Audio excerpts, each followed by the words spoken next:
ఆశయాలను తల్లి విజయమ్మ ఆదర్శాలను ఉనికి పుచ్చుకున్నోడు వచ్చేనా కొట్టండి జయజయలు పేద గొప్ప భేదాలు ఎరుగడు కులం మతం అని గుళ్ళు చూపడు పేదోడంటే ప్రాణమిస్తడు కొట్టండి హారతులు యువరక్తము నాయకత్వం కదిలినదిగో మన యువ కిరణం అడుగడుగున అదే లక్ష్యం ఇది వైఎస్ఆర్ రక్తం మాట ఇస్తే తప్పని నైజం అడిమనెప్పుడు తిప్పని రోషం వేసే ప్రతి అడుగుల ఉంటని మహానేత నాయకత్వం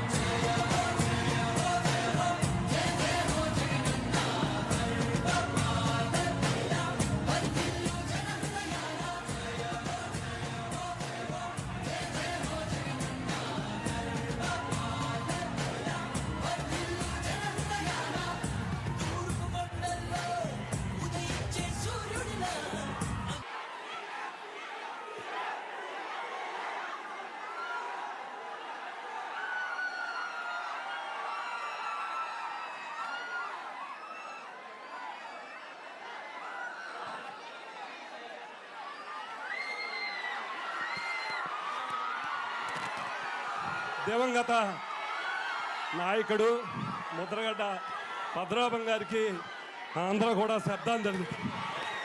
అలాగే దివంగత ముఖ్యమంత్రి రాజశేఖర రెడ్డి గారు.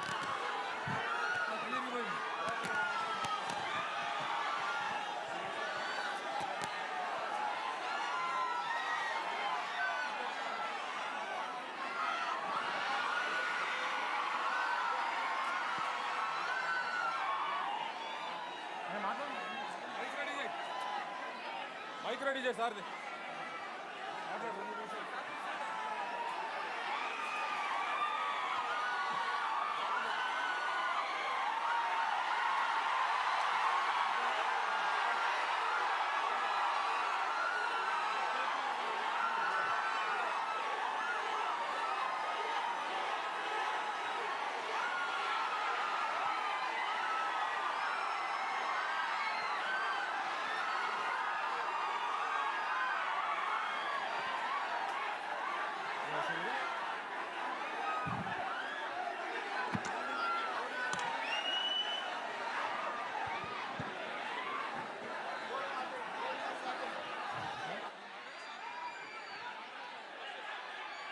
ఈ రోజున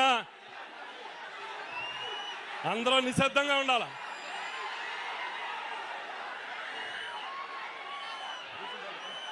ఈ రోజున రాష్ట్ర వ్యాప్తంగా ఉన్నటువంటి చేపల, రొయ్యల, రైతుల ఈ పోరాటానికి సంఘీభావంగా ఇచ్చేసినటువంటి మనందరి ప్రియతమ నాయకుడు వైఎస్ఆర్ పార్టీ అధ్యక్షులు జగన్మోహన్ రెడ్డి గారికి హృదయపూర్వకంగా రాష్ట్ర ఆక్వా రైతుల పక్షాన అలాగే పశ్చిమ గోదావరి జిల్లా వైఎస్ఆర్ పార్టీ పక్షాన స్వాగతం పలుకుతూ ఉన్నాం.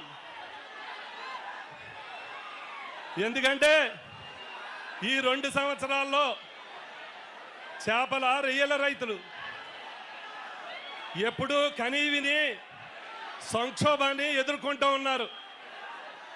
ఎందుకంటే 40 సంవత్సరాల ఆక్వా చరిత్రలో మొట్టమొదటిసారి రైతులందరూ ఇలా రోడ్డెక్కి మేతలు కానీ రొయ్యలు కానీ తగలబెట్టి నిరసన చేసినటువంటి సందర్భం ఈ ప్రభుత్వంలోనే ఏర్పడింది. సిండికేట్గా ఏర్పడతా ఉన్నారు, రేట్లు మాత్రం డమాలని చెప్పి పడేస్తా ఉన్నారు.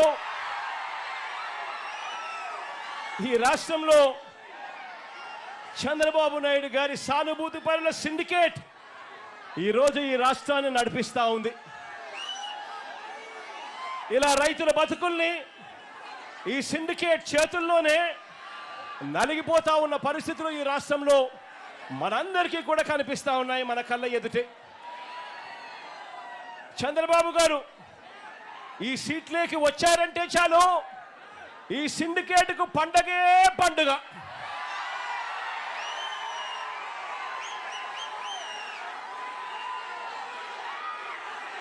మన రైతన్నకు మాత్రం కన్నీళ్ళే కన్నీళ్ళు.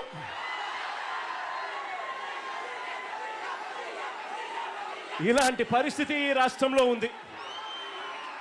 మొట్టమొదటిసారిగా ఇలాంటి పరిస్థితులు మార్చాలి అని చెప్పి తాపత్రయపడిన ప్రభుత్వం ఎప్పుడైనా వచ్చి ఎస్ఆర్సీపీ ప్రభుత్వం అని చెప్పి కూడా గర్వంగా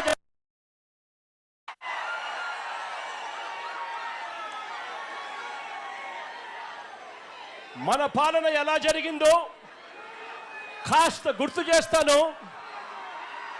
మన పాలనలో జరిగిన కాస్త గుర్తుకు చేస్తాను. గతంలో ఎప్పుడూ జరగని విధంగా Andhra Pradesh state aquaculture development authority 2020 ఆగస్టులో మన ప్రభుత్వం ఏకంగా చట్టమే తీసుకొచ్చింది. ఈ యాప్సెడాకు సాక్షాత్తు ముఖ్యమంత్రి చైర్మన్ గా ఉంటాడు అని చెప్పి యాప్సెడా చట్టంలో నిర్దేశించడం జరిగింది.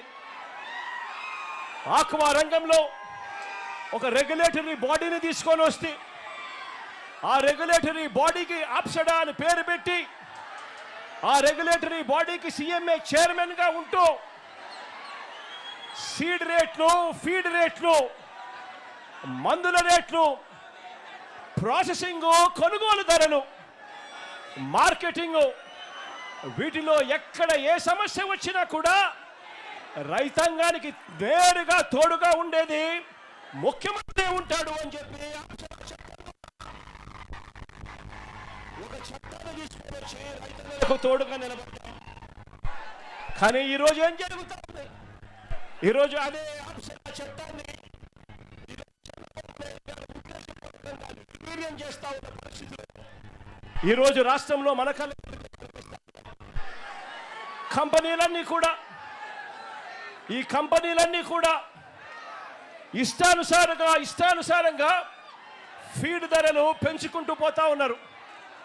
ఇదే చంద్రబాబు నాయుడు గారు ఎందుకు వీరిని నివారించలేకపోతా ఉన్నారు అని చంద్రబాబు నాయుడు గారిని గట్టిగా నిలదీస్తూ అడుగుతా ఉన్నాను.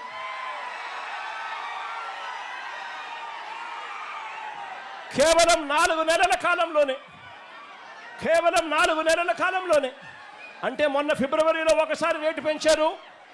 ఆ తర్వాత మరోసారి మళ్ళీ జూన్ వచ్చేసరికి 4 నెలలు తిరక్క మునిపే మళ్ళీ ఒకసారి రేటు పెంచారు. ఏకంగా కేజీకి 14 రూపాయల నుంచి 16 రూపాయలు ఫీడ్ రేట్లు ఎడాపెడా పెంచుకుంటూ పోయారు.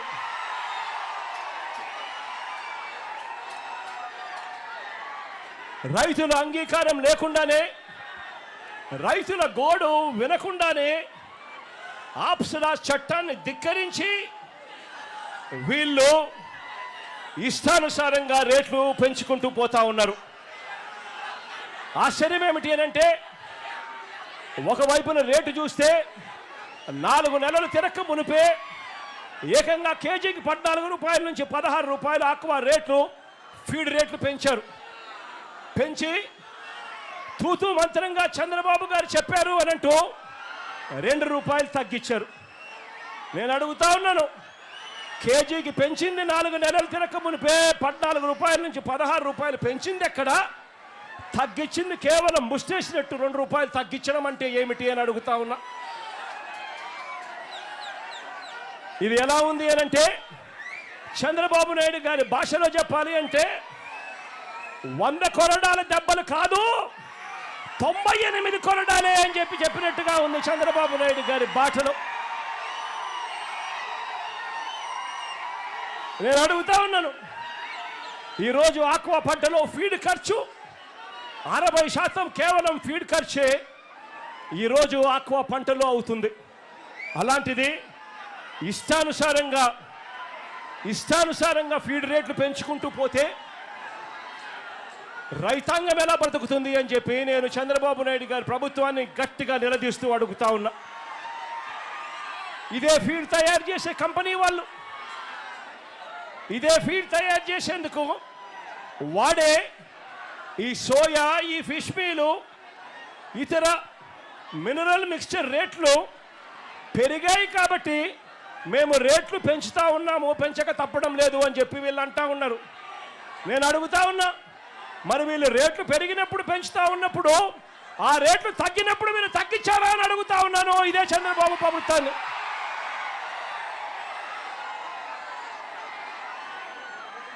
రేట్లు పెంచడానికి ఒక హేతుబద్ధత పుష్కలంగా అందుబాటులో. అప్పుడు మాత్రమే రేట్లకు సంబంధించిన రివ్యూ జరగాలి. ఆ టైంలో ఏమో రివ్యూ చెయ్యరు. మార్కెట్లో తక్కువ రేటుకు వీళ్ళన్నీ కూడా కొనుగోలు చేస్తారు. ఆ తర్వాత కొరత ఉంది అని చెప్పి ఒక కారణం తర్వాత ఎప్పుడో చూపించి ఇష్టం వచ్చినట్టుగా రేట్లు పెంచుకుంటూ పోతా ఉన్నారు ఈ సిండికేట్ కంపెనీల సామ్రాజ్యం. నేను చెప్తా ఉన్నాను, ఇదే మాదిరిగా వైఎస్ఆర్సీపీ ప్రభుత్వం ఉన్నప్పుడు, ఇదే మాదిరిగా మన ప్రభుత్వంలో 5 సంవత్సరాలలో 3 సార్లు కంపెనీలు ఇదే మాదిరిగా ఫీడ్ ధరలు పెంచితే, కంపెనీలు పెంచితే ఆప్సడా ద్వారా సీఎం ముఖ్యమంత్రిగా నేతృత్వంలోనే ఏకంగా రేట్లు పూర్తిగా తగ్గించిన కార్యక్రమం జరిగింది అని అంటే అది వైఎస్ఆర్సీపీ ప్రభుత్వంలోనే అని చెప్పి కూడా గర్వంగా చెప్తా ఉన్నాను. 3 సార్లు కంపెనీలు పెంచిన ఫీడ్ ధరలను వెనక్కి తీసుకునేలా చేశాము అని చెప్పి కూడా ఈ సందర్భంగా రైతులపై వైఎస్ఆర్సీపీ ప్రభుత్వానికి ఉన్న ప్రేమను చాటు చెబుతూ మన ప్రభుత్వం వైఎస్ఆర్సీపీ ప్రభుత్వంలో ఆ ధరలే సాక్ష్యమని కూడా చెప్తా ఉన్నాను. ఆశ్చర్యం ఏమిటి అనంటే రొయ్యలకు గిట్టుబాటు ధర కల్పన విషయంలో కూడా రొయ్యలకు గిట్టుబాటు ధర కల్పన విషయంలో కూడా గతంలో కూడా ఎప్పుడూ లేని విధంగా మన ప్రభుత్వమే కృషి చేసింది. ప్రతి 15 రోజులకు ఒకసారి అంతర్జాతీయ మార్కెట్లో రొయ్యల రేట్లను ప్రతి 15 రోజులకు ఒకసారి సమీక్షిస్తూ ప్రతి రైతుకు ప్రభుత్వం నిర్దేశించిన మద్దతు ధర తగ్గకుండా ఆ 5 సంవత్సరాలలో రైతాంగానికి తోడుగా ఉన్న పరిస్థితులు ఒక్క వైఎస్ఆర్సీపీ ప్రభుత్వ హయాంలోనే వచ్చాయి. కరోనా లాంటి కష్ట సమయంలో కూడా రైతులకు అండగా నిలబడి మినిమం సపోర్ట్ ప్రైస్ 230 రూపాయలకు ఎట్టి పరిస్థితుల్లోనూ 100 కౌంట్లు తగ్గకూడదు అని చెప్పి ఏకంగా చట్టం చేసి మరి రైతన్నలకు అండగా నిలిచిన పరిస్థితి ఒక్క మన ప్రభుత్వంలోనే జరిగిందని కూడా నేను చెప్తా ఉన్నా. ఈరోజు రైతాంగం పరిస్థితి ఏమిటి అని అంటే, ఈరోజు రైతాంగం ఉత్పత్తి ఖర్చు చూస్తే 275 రూపాయలు కేజీకి పెరిగిన పరిస్థితులు. ఇష్టం వచ్చినట్లుగా ఫీడ్ రేట్లు పెరుగుతూ ఉన్నాయి, ఇష్టం వచ్చినట్టుగా సీడ్ రేట్లు పెరుగుతూ ఉన్నాయి. కానీ పంట కొనుగోలు రేటుకు వచ్చేసరికి పంట కొనుగోలు రేటు ఈ రోజుకి కూడా కేజీ 230 రూపాయలు దాటని పరిస్థితి ఈ రోజు కూడా కనిపిస్తూ ఉన్నాయి. నేను అడుగుతా ఉన్నాను, ఒకవైపునేమో రేట్లు పెరుగుతూ ఉన్నాయి, ఉత్పత్తికి అయ్యే ఖర్చు రేట్లు. మరోవైపు చూస్తే పంట కొనుగోలుకు చేసే రేటు చూస్తే ఆ రేటు తగ్గుతా పోతా ఉంది పెరక్కపోయి. ఇలాంటి పరిస్థితుల్లో రైతాంగం ఎలా బతుకుతా ఉన్నారు, రైతాంగం ఎలా బతకగలరు అని చంద్రబాబు నాయుడు గారిని గట్టిగా నిలదీస్తూ అడుగుతా ఉన్నా. అయ్యా చంద్రబాబు గారు, ఈ సిండికేట్తో మీరు కుమ్మక్కై నీకింత నాకింత అని చెప్పి మీరు చేస్తా ఉన్న ఈ పోకడి మార్చుకోవాలి అని చంద్రబాబు నాయుడు గారికి పిలుపునిస్తా ఉన్నాను.